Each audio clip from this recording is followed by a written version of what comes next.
नमस्कार, मैं प्रद्युमन जोशीला।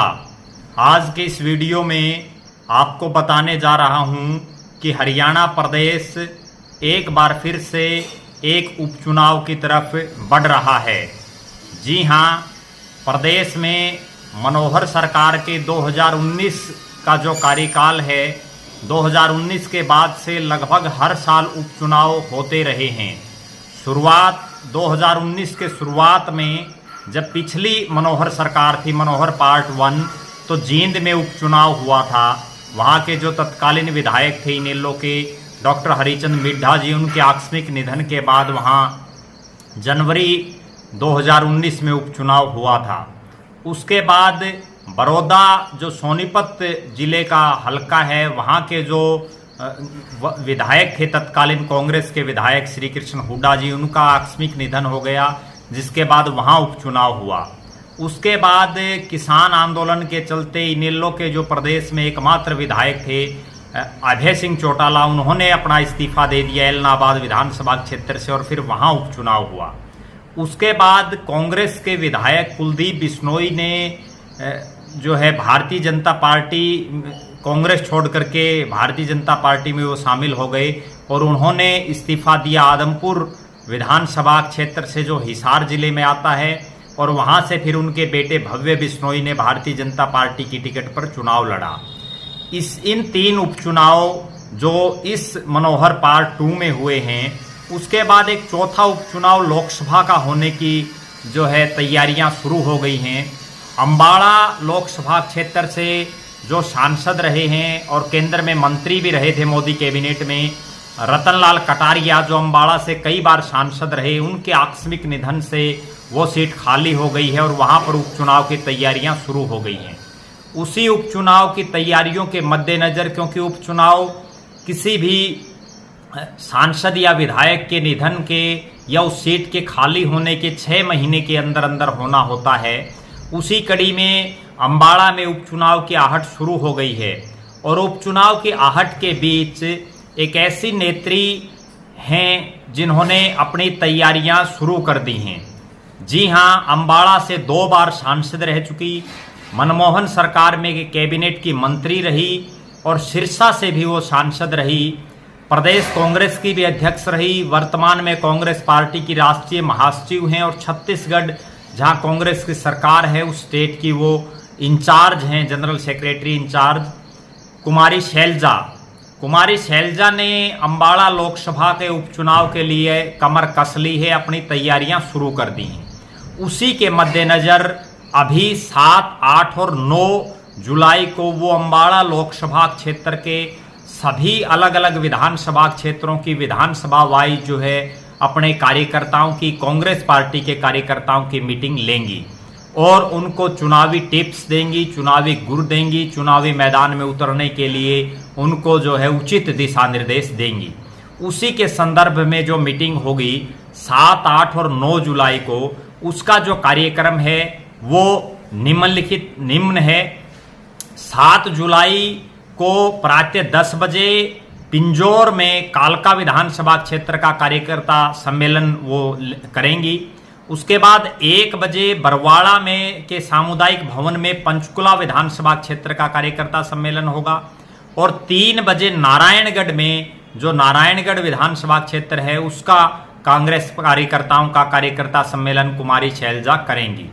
उसके बाद 8 जुलाई को मुलाना विधानसभा क्षेत्र का जो है कार्यक्रम होगा, जो साहा में होगा। उसके बाद यमुनानगर विधानसभा क्षेत्र का प्रातः 11 बजे कार्यक्रम है। 3 बजे साढौरा विधानसभा क्षेत्र का जो कार्यक्रम होगा वो रानीपुर में होगा। साढौरा जहां से जो है कांग्रेस काफ़ी मजबूत है। और उसके बाद 9 जुलाई की अगर हम बात करें तो उस दिन अम्बाड़ा शहर का कार्यक्रम सुबह 11 बजे होगा और 3 बजे अम्बाड़ा छावनी का कार्यक्रम होगा। ये 7, 8 और 9 तारीख के कुमारी शैलजा के कार्यक्रम हैं, जो वो अम्बाड़ा लोकसभा क्षेत्र के अलग अलग हिस्सों में जाएंगी, अलग अलग क्षेत्रों में अलग अलग विधानसभा वाइज जो है वो कार्यकर्ताओं की समस्याएं सुनेंगी, कार्यकर्ताओं को उचित दिशा निर्देश देंगी और आगामी जो उपचुनाव है उसकी तैयारियों के सिलसिले में उनको बताएंगी। जैसा कि आप सभी को पता है, अभी कुछ ही रोज पहले कुमारी शैलजा जो राष्ट्रीय महासचिव हैं, प्रदेश की अध्यक्ष भी रह चुकी हैं, छत्तीसगढ़ की प्रभारी हैं वो, और रणदीप सिंह सुरजेवाला जो कांग्रेस के राष्ट्रीय महासचिव हैं, राज्यसभा के सांसद हैं राजस्थान से, और कर्नाटक को जिताने में उनका एक अहम रोल रहा है, कर्नाटक के वो प्रभारी हैं।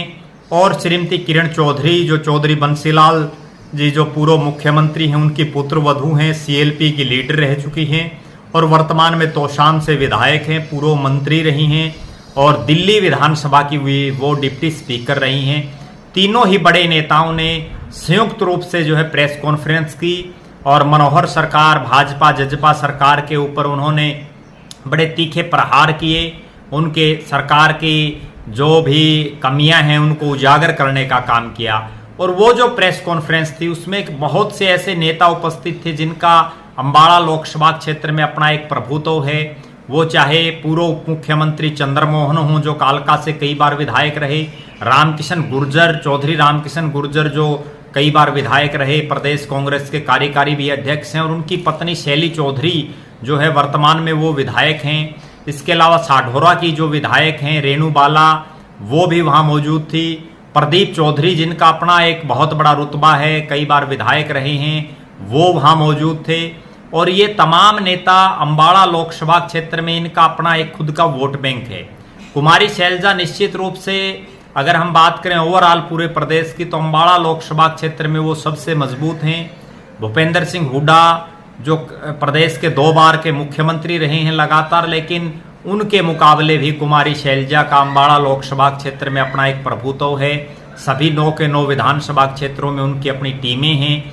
और अब कुमारी शैलजा ने ये भी कर दिया है जो अंदर की रिपोर्ट है, क्योंकि कल 5 तारीख को वो हिसार में थी। हिसार में जब सुबह अपने कार्यकर्ताओं की मीटिंग ले रही थी तब भी उन्होंने एक बात कही कि वो 10-10 बूथों पर जो है अलग अलग कमेटियां बनाएंगी।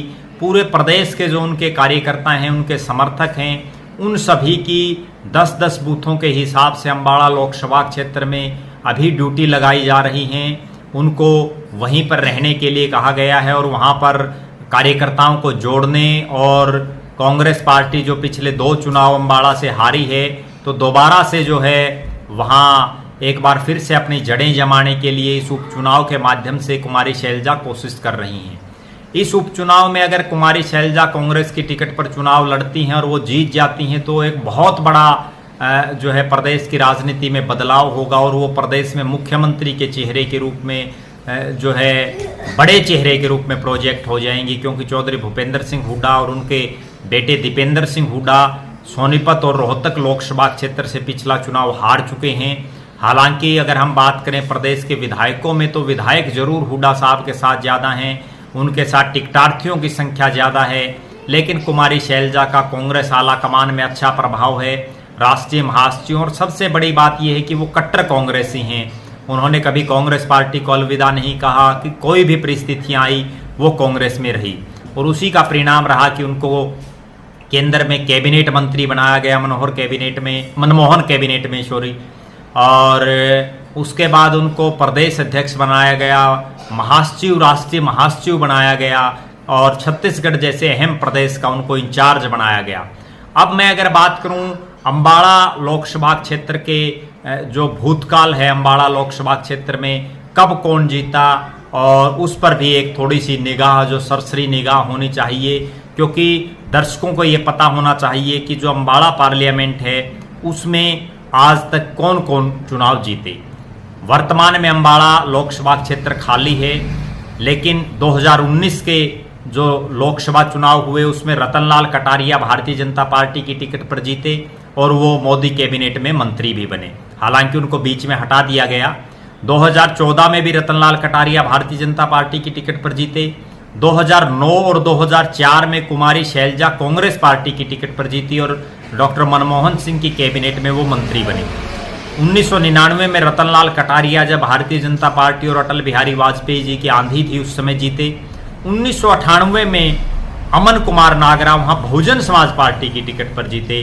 कुमारी मायावती की टिकट पर जो है अमन कुमार नागरा जीते। उससे पहले उस क्षेत्र में एक बहुत बड़ा नाम रहा 1996 में चौधरी सूरज भान भारतीय जनता पार्टी की टिकट पर जीते। 1991 में राम प्रकाश कांग्रेस की टिकट पर जीते, 1989, 1984 में भी राम प्रकाश जो है कांग्रेस की टिकट पर जीते, 1980 और 1977 में सूरजभान जीते। 1980 में सूरजभान जेएनपी की टिकट पर और 1977 में बीएलडी की टिकट पर जीते। 1971 की अगर हम बात करें तो राम प्रकाश जीते कांग्रेस पार्टी की टिकट पर।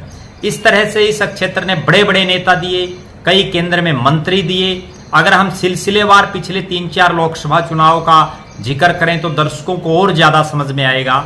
पिछला जो लोकसभा चुनाव था उसमें रतनलाल कटारिया ने 7,46,508 मत लेकर के जो है कुमारी शैलजा जो कांग्रेस पार्टी की कैंडिडेट थी, जिनको 4,04,163 मत मिले, उनको चुनावी मैदान में हराया।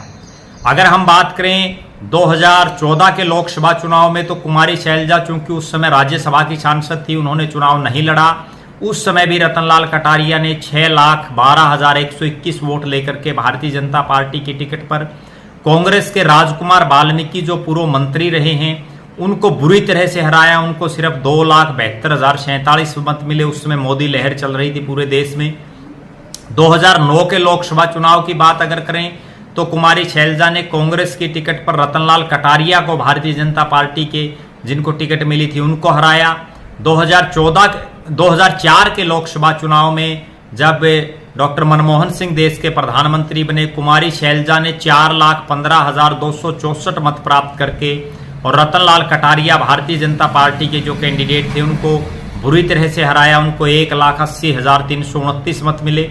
अगर हम बात करें 1999 के लोकसभा चुनाव की तो रतनलाल कटारिया भारतीय जनता पार्टी की टिकट पर चुनाव जीते और फूलचंद मुलाना जो उसके बाद कांग्रेस के प्रदेश अध्यक्ष भी बने, विधायक भी रहे, शिक्षा मंत्री भी बने, उनको जो है उन्होंने हराया।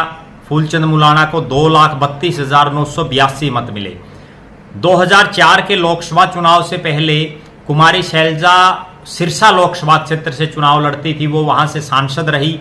लेकिन उस समय सिरसा जो लोकसभा क्षेत्र था उसमें चौधरी भजनलाल का भी अपना एक दबदबा था और कुमारी शैलजा और चौधरी भजनलाल की आपस में अनबन थी, नहीं बन पा रही थी और चौधरी भजनलाल ने उनको हराने के लिए पूरे प्रयास किए, उनको हराया भी। उसके बाद कुमारी शैलजा सिरसा को छोड़ करके अम्बाड़ा शिफ्ट हो गई। वो फिर अम्बाड़ा से लगातार 2 चुनाव जीती, केंद्र में मंत्री बनी।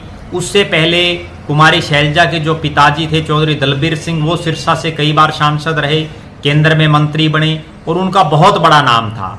एक बार फिर से कुमारी शैलजा जो है चुनावी सक्रिय राजनीति में अम्बाड़ा उपचुनाव के माध्यम से हरियाणा की राजनीति में फिर से सक्रिय हो रही हैं और वो अपने आप को जो है मुख्यमंत्री का चेहरा इस चुनाव के माध्यम से प्रोजेक्ट कर देंगी। उनके समर्थकों में भी खासा उत्साह है। हमारी शुभकामनाएं हैं कुमारी शैलजा को और वो अम्बाड़ा के साथ साथ सिरसा लोकसभा में भी सक्रिय हैं, हिसार लोकसभा में भी सक्रिय हैं, विशेषकर उकलाना विधानसभा क्षेत्र में, और इसके अलावा भी प्रदेश में लगातार अलग अलग विधानसभा क्षेत्रों में वो जा रही हैं, लोगों की नब्ज टटोल रही हैं, कांग्रेस पार्टी को मजबूत करने का काम वो लगातार कर रही हैं।